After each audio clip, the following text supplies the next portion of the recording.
आज हम आपको बिजनेस वुमेन से मिलवाने जा रहे हैं। पूजा जी बहुत बहुत शुक्रिया आपका हमसे बात करने के लिए।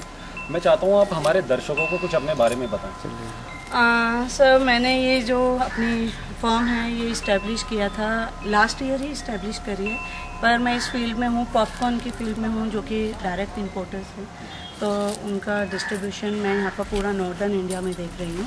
And before 3 years I started this into this business actually. So before this company I was working before this business actually I was working in another company जो कि नॉर्थ इंडिया में बहुत ही अच्छे मुकाम पे थी, बहुत अच्छा काम कर रही थी। I worked there as a sales head for 1 year approximately. Then I saw there कि वहाँ पर बहुत ज़्यादा लूप हॉल्स है। Loop halls in the sense कि क्लाइंट आपके पास है बट आप उनको अच्छी तरीके से कैटर नहीं कर पाते हो। आपके पास माल भी रखा हुआ है, आपके पास मटेरियल भी है, इवन देन जो क्लाइंट है आपका जो फिर भी वो परेशान है। तो आई थॉट कि भाई क्यों ना अपना ही काम स्टार्ट किया जाए। तो then I open my company and I मैं फिर डायरेक्ट इंपोर्टर जो है उनके साथ एज अ डिस्ट्रीब्यूटर मैं अब यहाँ पर नॉर्दर्न इंडिया में काम कर रही हूँ। तो क्या नाम है आपकी कंपनी का? मेरी अपनी कंपनी का नाम है army force, AARMI army force. Army force. तो वो लड़ाकू आर्मी जो लड़ती है आरम मित्तल मेरे बेटे का नाम है, तो AAR आरम एंड मित्तल MI, तो AARMI आर्मी फोर्स। इस फील्ड में आपका कैसे आना हुआ? एक्चुअली मैंने MCA किया था इन 2000 कंप्लीट किया था 2009 में। एंड उस टाइम बहुत ज़्यादा रिसेशन था यहाँ पर, अगर आप याद करेंगे तो दिल्ली NCR में सब बहुत ज़्यादा रिसेशन था IT कंपनी में। मेरी प्लेसमेंट हो गई थी सेपिएंट में, ठीक है, बट उन्होंने हमें ज्वाइनिंग नहीं दिया बिकॉज ऑफ रिसेशन कि भाई हम आपको ज्वाइनिंग नहीं दे पाते।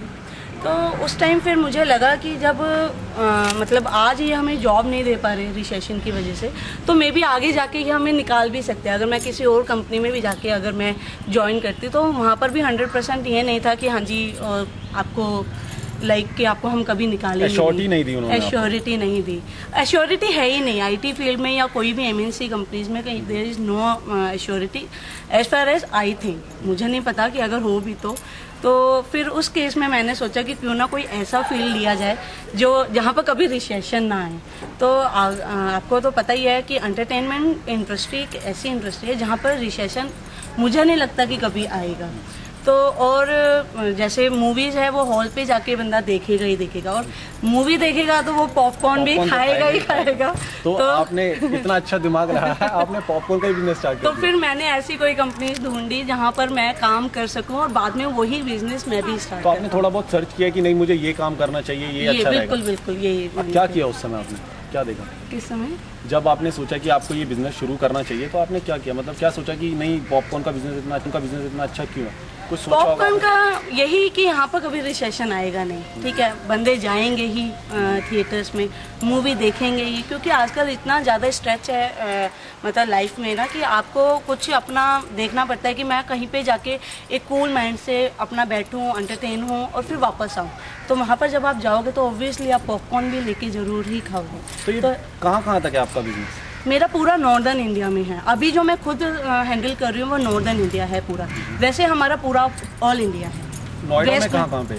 नोएडा में सर, नोएडा में पूरा वेव सिनेमाज है, वहाँ पर है वेव सिनेमा है नोएडा में, और स्पाइस भी है। अभी नहीं है बट थोड़े टाइम पहले तक था। तो मतलब जब आप मूवी देखने जाती होंगी मुझे लगता है पॉपकॉर्न पे आपको तो डिस्काउंट जरूर मिलता होगा? नहीं मिलता, मुझे भी नहीं मिलता, मुझे भी अपना परचेज करके ही लेना पड़ता है। तो ये सबकी दिक्कतें हैं, उन्हें चाहे बिजनेस उनका खुद का क्यों ना हो उन्हें भी खरीदना ही पड़ता है। बिल्कुल, बहुत, और मैं कह रही हूँ बहुत अच्छी बात है ये, बिकॉज अगर आप एक जगह पे खड़े हो जहाँ पर कौन ऊपर है कौन नीचे, कुछ नहीं है, जो पॉपकॉर्न के रेट है you have to pay for that and then only you can.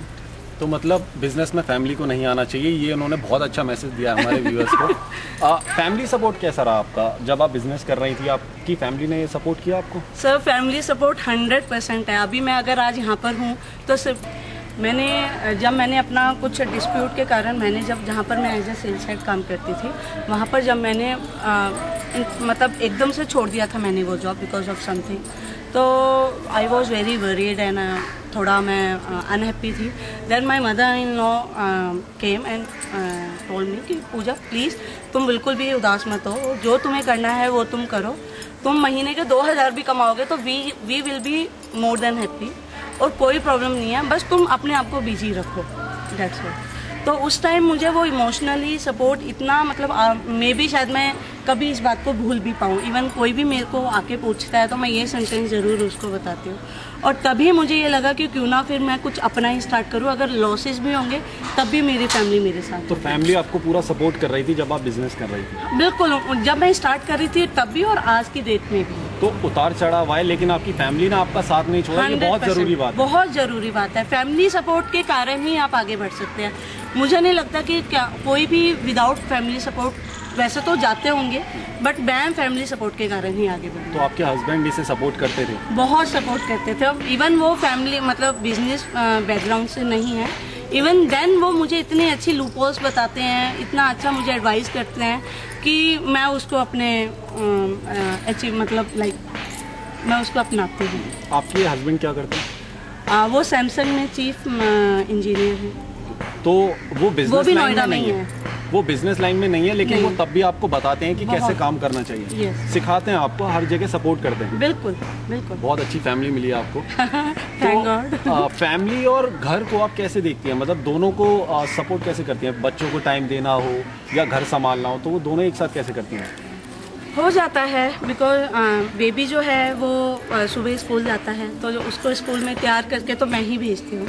फिर उसके बाद मैं अपना पूरा जैसे 3-4 घंटे बाद आता है, तो मैं उस बीच में अपना काफ़ी मतलब उस दिन का जो काम है 50 to 60% मैं उसी में ही कर लेती हूँ।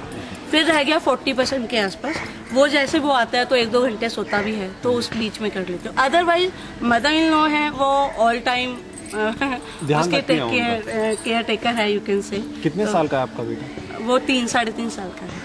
तो आपकी मदर इन लॉ वो भी उसको देखती हैं, आप भी देखती हैं? हाँ जी। होमवर्क वगैरह उसका होता है? होमवर्क वगैरह हाँ हो जाता है। 90% मैं करवाती हूँ, 10% मदर इन लॉ करवा देती है, नहीं तो उनके पापा क्रेडिट उनके पास भी जाता है, मतलब हाँ चाहे बिल्कुल 10% जाता है, बिल्कुल जाता है। तो मतलब वो सपोर्टिव है इसलिए? हाँ सब वो तो मैंने आपको पहले ही क्लियर कर दिया कि वो सपोर्टिव है, इसलिए ही मैं आज यहाँ पर हूँ, इसलिए ही मैं अपने काम पे, कभी ऐसा होता है कि मैं सुबह से लेकर रात तक 10 बजे घर पे घुसती हूँ, तो इवन देन मतलब वो पूरा टेक केयर जो होती है आरव की, आरव नाम है मेरे बेटे का, वो मदर इन लॉ, हस्बैंड या फादर इन लॉ यही करते हैं। तो आप सेटिस्फाइड हैं अपनी इस लाइफ से? बहुत ज़्यादा, आई एम फुली सेटिस्फाइड। पूजा जी, जो हमारे व्यूअर्स हैं, आप उनको क्या मैसेज देना चाहेंगी? जो महिलाएं जो आपको देख रही हैं, तो उनको आप क्या कहना चाहती हैं? मैं उनको यही कहना चाहती हूँ कि आपके अंदर कुछ ना कुछ छुपा हुआ ज़रूर है, आपके अंदर टैलेंट है। अगर क्योंकि मैं भी हाउसवाइफ रही हूँ फॉर 1.5 ईयर, तो मुझे लगता है कि सभी हाउसवाइफ्स में कुछ ना कुछ कैलिबर ज़रूर है। आप अपने कैलिबर को बाहर निकालिए, आप अपने इंटरेस्ट देखिए कि आपको कहाँ पर है इंटरेस्ट, और आप उसको लाइक आगे बढ़ने की कोशिश कीजिए। तो ये थी पूजा जी, जिन्होंने हमें अपने बारे में बताया, अपनी ज़िंदगी के बारे में बताया, और कैसे वो बिजनेस मूवमेंट बनी है उसके बारे में बताया। बड़ी बड़ी जानकारी के लिए बने रहिए नोएडा रेडियो सिटी पर। मैं विक्रम पांडे, कैमरामैन अमित कुमार के साथ, नोएडा रेडियो सिटी।